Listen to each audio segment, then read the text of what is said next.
Nós temos um relato interessante dos dois ladrões na cruz. Algo muito interessante ali. Meu querido, coloca aí pra mim Lucas 23, por gentileza, por favor. Lucas 23.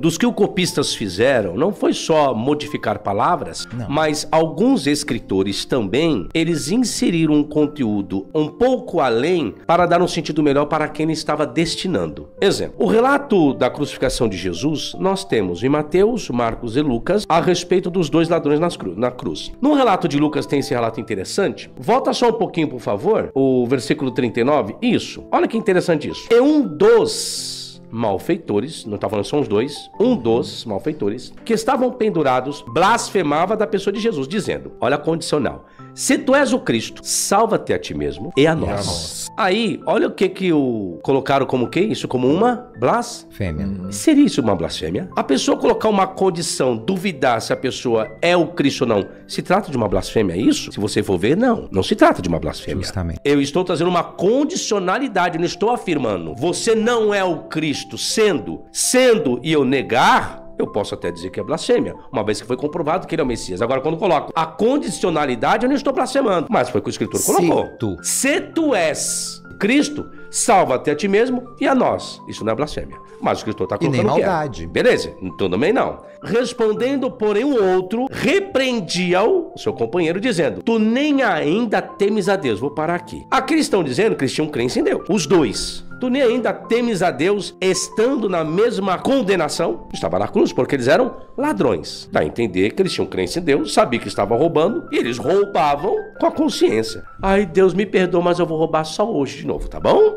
E uma coisa importante, professor, é porque o nome de ladrão não é dado no evangelho que nós estamos lendo. Aqui ele é chamado de malfeitor. Existe uma diferença também, né? Então como que nós sabemos que eram ladrões? Porque uma outra ótica vai dizer, eram ladrões. Né? E que só não roubaram a família de Jesus a caminho de Jerusalém. Aí os apócrifos, considerados apócrifos, falaram sobre isso. Um do nome dele chamava Dimas, né? Vamos lá. E nós? E nós, na verdade, com justiça, porque recebemos o que os nossos feitos mereciam. Mas esse nenhum mal fez. Espera aí, nenhum mal fez em que sentido? Se Jesus não fez nenhum mal, então por que Jesus está na cruz? Dentro do contexto está dizendo, ele não é um ladrão como nós. Agora, por que Jesus foi para a cruz? Porque Jesus disse que ele era rei de Israel. E dentro do Império Romano, ninguém pode se declarar rei a não ser César. Então, por isso que Jesus foi para a cruz, porque ele auto se promoveu como rei. O sacerdote perguntou, és tu Machia? Ele, eu para isso nasci. E vereis agora, a partir de agora, aquela história toda. O que acontece? Aí vem a fala do paraíso.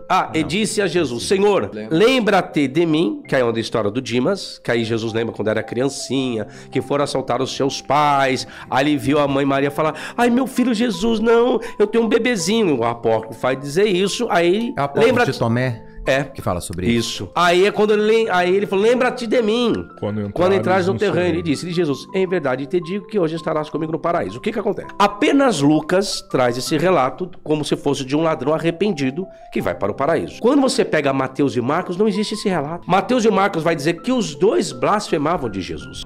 Vai usar o termo os mesmos impropérios. Então tudo aquilo que as pessoas estavam dizendo de mal para a pessoa de Jesus na sua crucificação, os ladrões estavam fazendo a mesma coisa. Então Lucas ele modifica, Lucas ele prolonga o seu texto, trazendo algo como arrependimento por parte desse ladrão, que ele tem uma nova oportunidade e chance, da cruz ele não sai mais, mas que a condenação ele não tem, que ele vai estar no paraíso. Aí se pergunta, mas por que Lucas fez isso? Se Lucas depende, ao escrever o seu evangelho, de Marcos e da fonte que em alemão Kelly, que é recebido, então por que ele prolongou isso? Por causa do seu destinatário, que era Teófilo. Teófilo era uma pessoa de suma importância, porque existe o pronome tratamento excelentíssimo Teófilo. Então, ao que parece, Teófilo tinha problemas com essa questão de posições financeiras. E aí Lucas tem que relatar, prolongar esse relato para dar o melhor sentido para Teófilo. Então isso é uma adulteração. Então o escritor dessa narrativa, ele desrespeitou a sua fonte original, as fontes originais que até então ele tinha, porque no capítulo 1 ele dirá sobre isso, que ele vai procurar informações com aqueles que foram testemunhas oculares da história de Jesus. Então parece que ele está dependendo de alguém que já tinha relatado sobre esse relato, que no caso poderia ser Marcos, que a academia diz que foi o primeiro que escreveu o seu evangelho. Ele vai lá e faz um prolongamento da narrativa. Se você for encontrar a fonte, você não vai encontrar em lugar nenhum. A fonte de onde que ele prolongou isso. Então você tem questões, omissões e acréscimos propositados para dar um sentido melhor aos seus destinatários. Lucas modificou isso daí. Não só Lucas. Lucas modificou. Não? Não só Lucas. Todos os escritores, eles precisam adaptar o texto para as comunidades para as quais são destinadas as cartas. Sim. Então, no fato real, não tem um bom ladrão? O senhor vai responder. Existe um bom raparigueiro?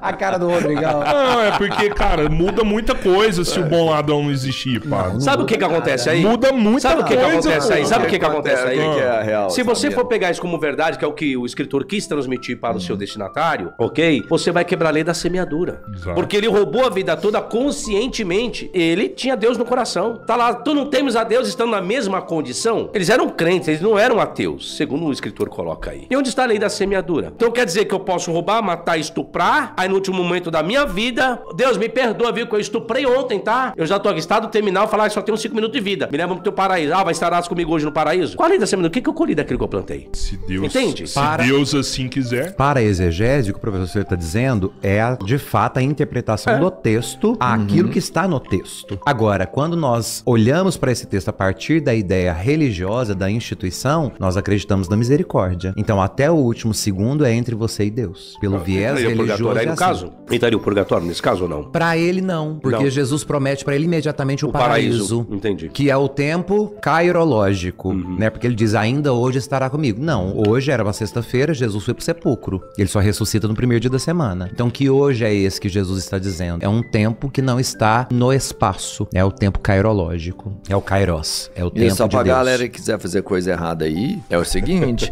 você pode arrepender, mas aí você tem que falar com Jesus, só se ele estiver do lado de você crucificado. Se você não tiver, você não consegue falar desse jeito com ele não, viu? Destrói